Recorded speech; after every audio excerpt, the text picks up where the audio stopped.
GITONGA MURUNGARA. Thank you very much, Mr. Speaker.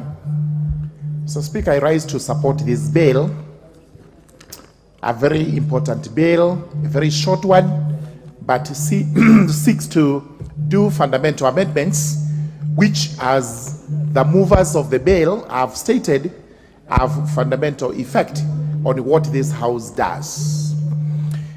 Many members of Parliament who are not lawyers would wonder what statutory instruments are, and especially when it comes to what ranking these instruments have in our hierarchy of laws. Statutory instruments are also known as the delegated legislation. It's also known as subsidiary legislation.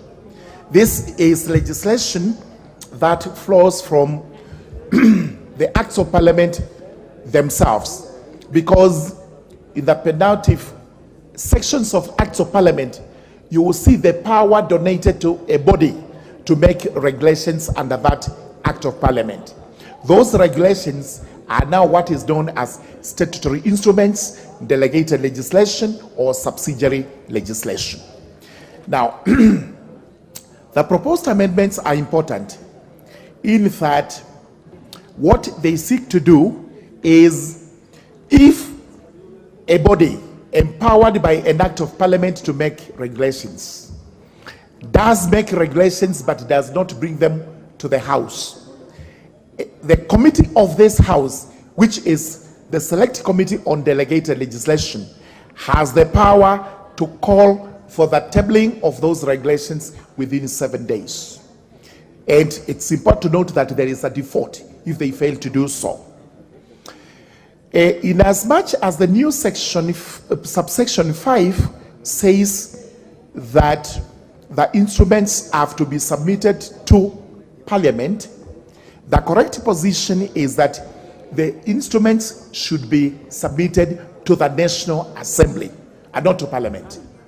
This is because where we make reference to Parliament, we are referring to the two houses of Parliament. As far as delegated legislation is concerned, it's a preserve of the National Assembly when it comes to regulations made by the national government. Senate does not have any role to play in those regulations unless the regulations touch on counties. And therefore, it is important to make this provision that the submission is to be made to Parliament. What happens where a regulatory making body fails to submit the regulations to Parliament? In the cases we speak today, those regulations continue to be in force until the House recalls the regulations and announce them, if that is what is supposed to be done.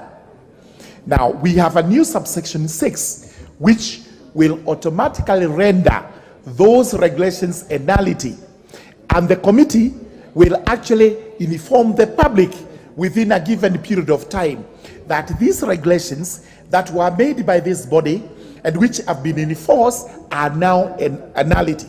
And this has to be done in 2 newspapers of wide circulation. This is to ensure that nobody exploits the mischief to try and implement regulations that are null and void.